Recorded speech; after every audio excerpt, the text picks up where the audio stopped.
So, hello everyone. So, we have here our continuing lesson for our previous topics. We have here the defining politics. What are other definitions of politics based on the other uh, political theorists? We have here, according to David Easton, it's the authoritative allocation of values.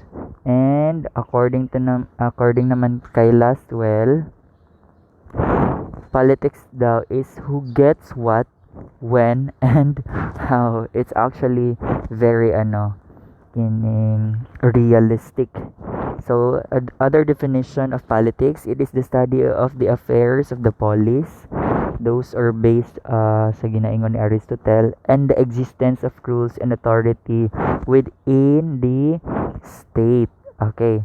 What are those characteristics of politics gani? It involves making common decisions para sa grupo or sa mga grupo sa mga tao.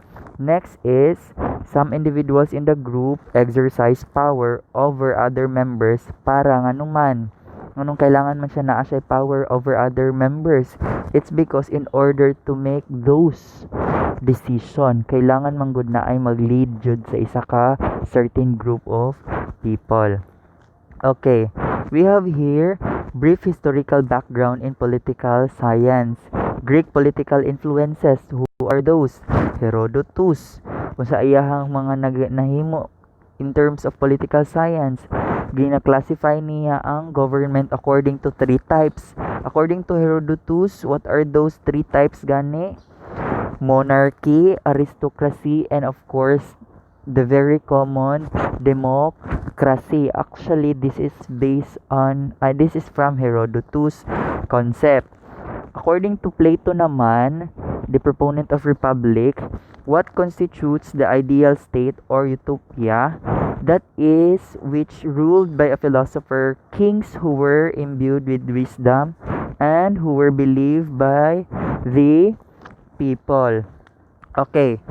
According naman kay Aristotle, for politics, ang iyahang gibuhat, the state is a social organism such as political systems evolve as a natural social organism to seek moral perfection. So grabe si Aristotle, focus into talaga sa moral perfection. So siya kanang clearly idealistic political system ang gusto jud ni Aristotle.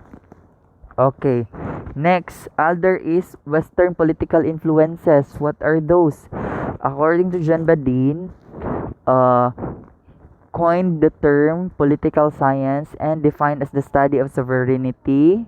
What is sovereignty? Power over your state, the functions of the government, and of course, the institutions that make law. Here in the Philippines, who makes law? It's the legislators, the bicameralism, which are the upper house and the lower house. What are those gani? In the lower house constitutes congressman and congresswomen, or those elected as district representatives and party lists. Next is the upper house, which constitutes the 24 senators of the Republic of the Philippines. Okay, Thomas Hobbes, John Locke, and Jean-Jacques Rousseau are social contract theorists. Okay, brief historical background in political science. In Western political influences, we have here separation of powers as a check on absolute authority. Next is Jeremy. Actually, si Niccolo Machiavelli. Okay naman din siya, no? Ang pinaka-importante lang diri is father of modern political science. Kana lang timanan niyo, ha. Next, methods of political science. So, kani siya. For example, na siya fact. The fact is given. What is the given fact. The new president promises to save an endangered occupation, which is referring to agriculture, while cutting a major source of support for it. Balik ta ha? Fact. The new president, nag-promise siya na i-save niya ang endangered occupation, which referring to agriculture, while cutting a major source of support for it. So, unsa man na siya? Sige daw. Kung kamo day maguna-unaan na, sige. What are those questions nga pwede nimo siya maano sa imong una-una? Sige. Pagka ni madunggan nimo ni nga statement, unsa ang possible nga mauna-unaan nimo? Sige. I'll give you 5 seconds. Maguna-una og question para i-ano ani. Sige daw. Sige. Nanakay question? Okay, here. Unsa ang mga nakalibog sa imuha? First, kinsay naka-question ani? What do farmers think about this announcement? Unsa ilang ma-feel? Unsa ilang unsa ang ano sa ilang una-una? Next, isn't it the job of the legislator to make laws and the president to execute them? Sige daw. Trabaho, di ba trabaho man sa legislator and ang president ang mag-execute ana? Third nga pangutana. Kasi nakapangutana ani. Why would the president make a statement likely to anger the farmers? Nganong mahimo man siya statement nga makapasuko sa mga farmers? Sige. Kasi nakapangutana ana. Next. We must always sacrifice the needy to protect the strength of economy? Must we? Kailangan ba jud ay nato i-sacrifice ang mga nanginahanglan para lang maprotektahan ang atong atong ekonomiya? Sige daw. Fifth question, kani ba nga bag-o nga policy consistent ba ni sa terms in our treaties promising the aid for agricultural sector as stated into our what? Philippine Constitution? Align ba ni siya? Sige. Kani nga mga questions will fall into methods of political science. Kani nga mga questions na aside different methods of political science, ma-fall ni siya. First, sige, we have here behavioralist approach. When I say behavioralist approach, it focus on how individuals act politically and seeking kailangan nila og explanations for the behavior within those individual. So kinsa ni sila nga mga tao, sila tong mga nangutana og what do farmers think about this announcement? Unsa ang mahuna-unaan? Unsa ang ma-feel sa mga farmers ani nga announcement? So, it focus on the behavior. It's focus into the response. Unsa ang possible nga ma-feel sa mga farmers ani nga announcement. So, that is behavioralist approach. Naga-focus siya into how individuals act politically and seeking explanations for the behavior within those individuals. So when we talk about feelings, reactions, unsa pa, that focus into behavioralist approach dayon siya. It will fall into behavioralist approach. Next, when we say structural functional approach, it focus into the important political rules in the what? Balik ta dali. Nawala na to. Okay, dere. Structural functional approach. Establish katong mga roles nga gi-establish in the society o katong mga functions nga gina-perform and how they carrying out these rules influences in the quality of life. So, 'di ba? Katong mga tao nga pag nakadunggan to nilang fact nga statement, kinsa tong mga structural functional approach, katong mga tao nga nag-question ani, isn't it the job of the legislator to make laws and the president to execute them? 'Di ba? Trabaho man na sa legislator, dili ba din na trabaho sa legislator nga maghimo og laws and ang president lang ang mag-execute ana nga law. Sige daw be. Ngano man, when we say structural functional approach, the structure itself and of course the function of the structure. Pasabot, in the forms of government, sa atong forms of government, we have unique structure of the structural approach in our government. In the Philippine government, in the Republic of the Philippines, we have three types of government. We have legislator, legislative, next is executive, and of course the judicial. Okay, kana sila nga mga structure of governments has its own function. So dili siya pwede nga mo intervene siya sa unsa man. Dili siya pwede nga mo strike siya sa pikas nga kuan nga trabaho. It's because separate government man siya, separate forms of government.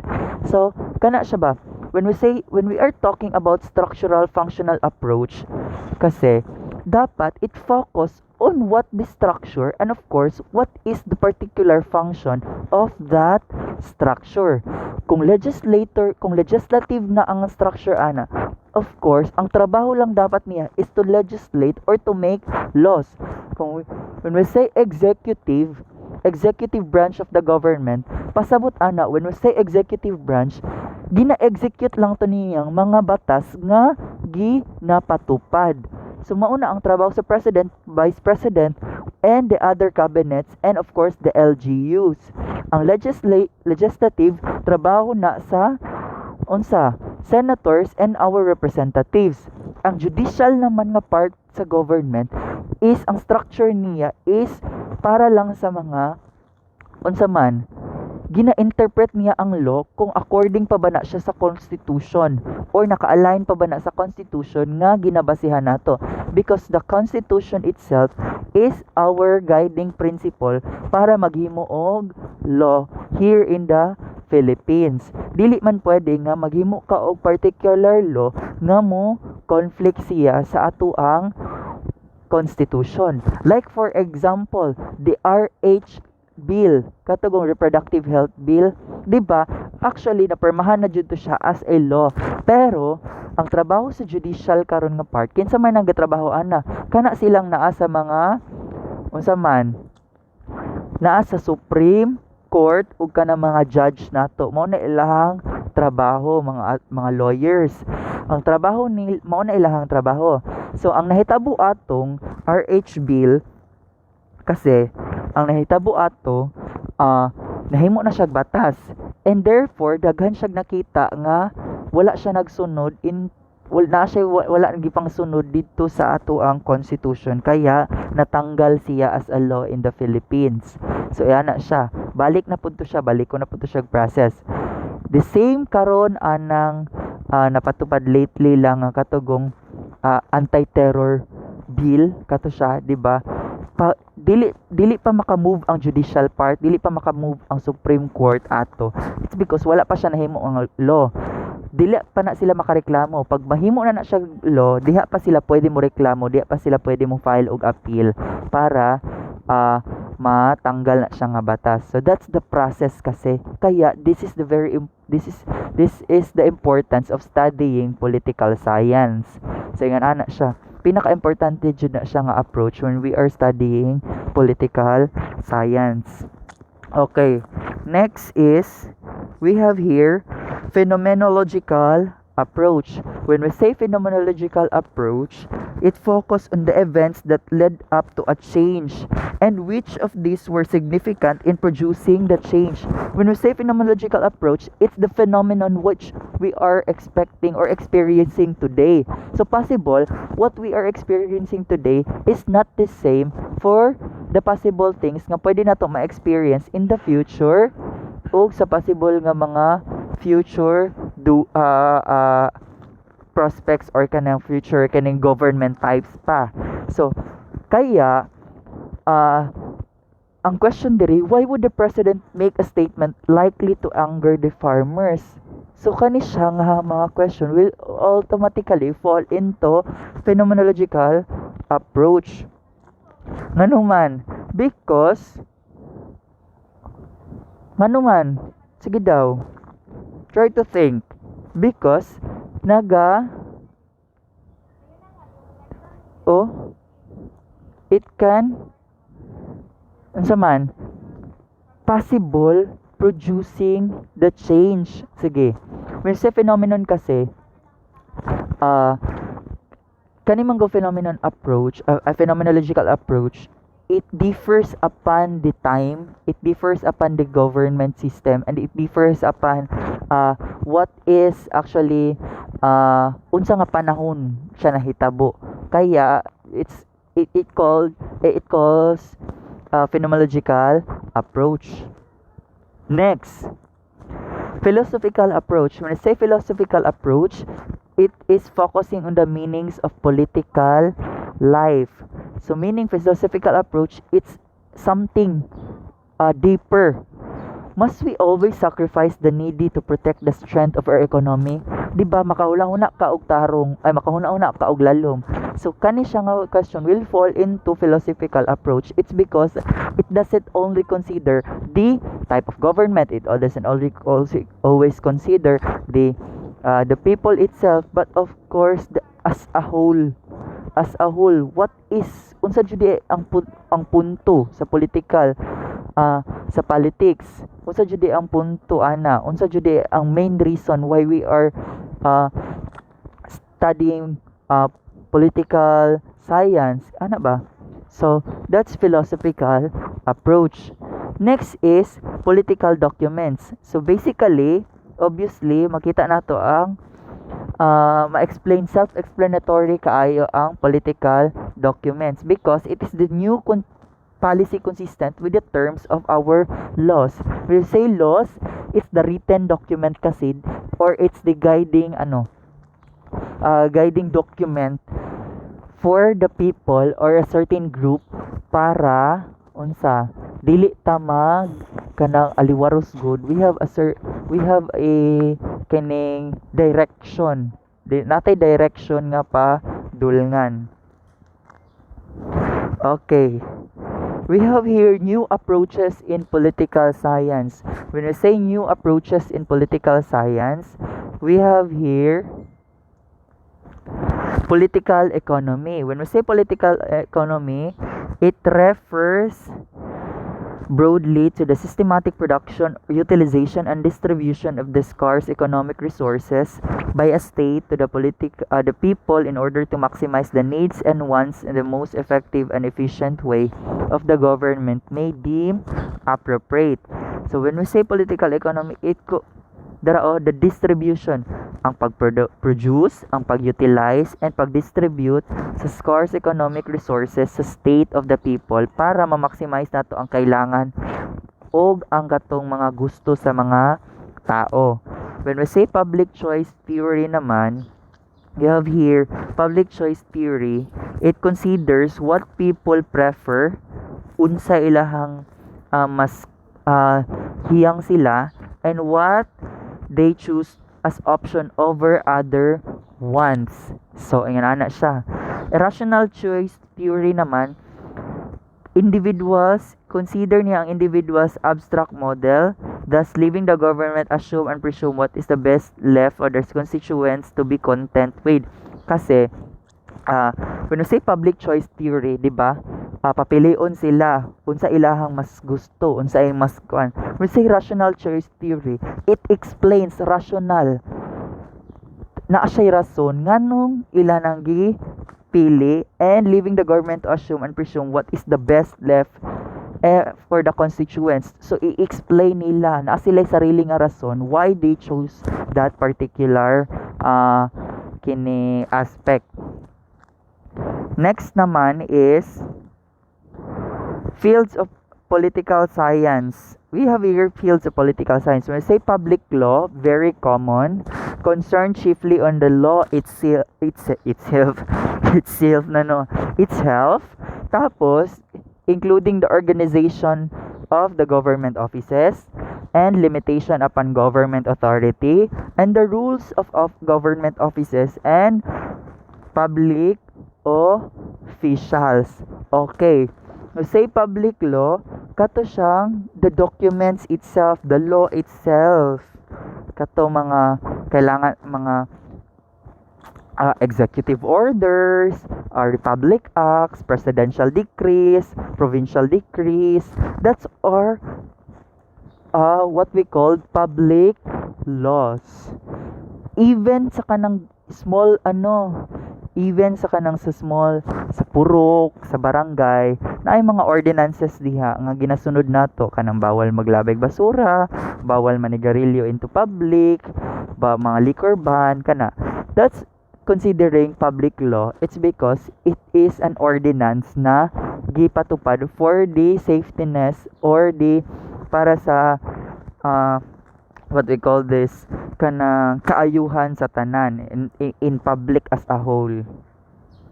Next, political theory. Diba we have discussed this in the previous lesson that the study of development of varying political doctrines or thoughts. Kanyo? Thoughts from the ancient, medieval, contemporary political philosophers relating to basis, origin, forms, and structure, political culture, and behavior of the people in the state. It's actually the ideas or the thoughts that exist in the actually dili man gud siya kanilang kay thought nako ni, but actually we have actually basis and origin from asa nagikan katong sa ancient to medieval and of course to contemporary nga mga philosophers. So gitagpi-tagpi na siya, I mean gitapok-tapok na siya kaya nabuo na siyang political science and political philosophies and theories. International relations, when we say international relations, it focus into merely nagahatag siya og way of understanding other cultures, I mean the other forms of government para ma-maintain gihapon ang sustainability and ang good relationship among countries to countries despite of the differences of what we call differences of the types of government. Dili lang pasabot nga sila monarchical system sila kita republican state ang ang other is kining unsa na ilaha kining dictatorial. So dili siya pasabot nga lahi-lahi tag state, so we are in different but international relations gihimo siya para unsa man para we can able to communicate, we can able to help, we can able to kanang makapangayo po tabang sa ila despite sa ingon ana nga systems of government sa ilaha country. Okay, public administration. We say public administration, it refers to the system, processes, and dynamics. So how the government works, how the government operates, and how the government officials administer the works of the state. Political philosophy, standards and principles. So what are those standards and principles nga dapat i-uphold as a political thinker or dapat gamiton nato as a guiding principle para we can manage a certain political system or in studying political science. Okay, political dynamics, courses which focus on forces at work, government and politics rather than structures and institutions. Diba? Katong sa structural functional approach, naga-focus siya into what is the work, what is the kanang kuan, kung saan ang type of institution. Kani siya, it focus into sa unsay possible nga pwede trabahoon sa isa ka kanang government or the kanang in terms of government and politics. Naga-focus siya unsa ang possible nga kaya trabahoon. Okay, comparative government of comparing the state, gina-study nila pamaagi sa survey, ana siya, survey. Next is political science and other disciplines. When we say political science and other disciplines, wait sa kay na ay helicopter. So, saba kay siya.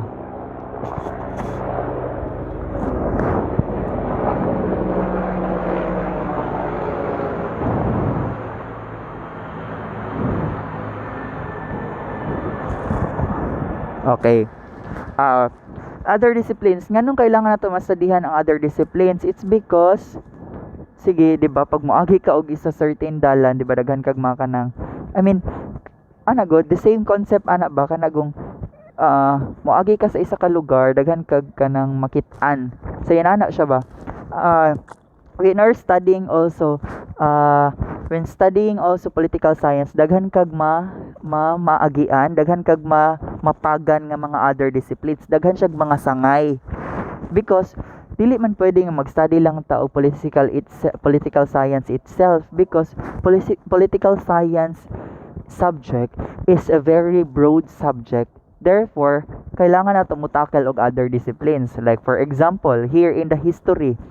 When we say history, nganong makaakibat man sa political science ang history, it's because in political science we will trace na to what are the forms of government gikan sa pinakauna nga sibilisasyon, gikan pa atong sa Mesopotamia here in the Philippines, gikan sa pre-Spanish hantod sa Spanish period, niabot na lang ang Americans, abot na lang ang British, abot na lang ang Japanese, nibalik na lang ang Americans. So ingana siya. We can tackle history in political science. Economics also, 'di ba? When we say economics, matakil nato dira ang the revenues, ang mga taxes in the government nga nag-exist, and of course katong because ang political science kasi it works within the state, and the state is very dependent in terms of economic kasi nag-exist man gud na siya, wala pang political science, nag-exist na daan ang economics. Sociology. When we say sociology is the study of people and its society. So therefore, political science also, because political science is naamang gud siya sa isa ka certain state, na siya sa isa ka certain nation, and a certain state also comprises of people and its society. Therefore, kaakibat gihapon sa pag-study sa political science ang sociology.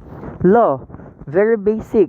Kailangan nato matakil ang law. It's because in the political science, we are talking about government, and para matarong og dagan ang isa ka government, na ay dapat written document nga mag-guide sa ilaha on what are the don'ts and do's nga pwede og dili pwede buhaton sa isa ka certain type of government.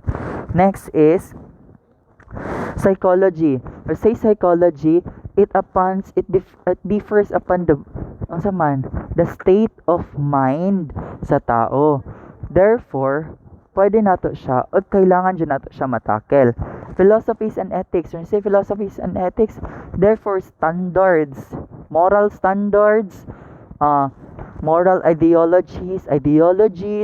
When we say tapos unsa pa, the ideas, different ideas from the different also social contract theories, political philosophers.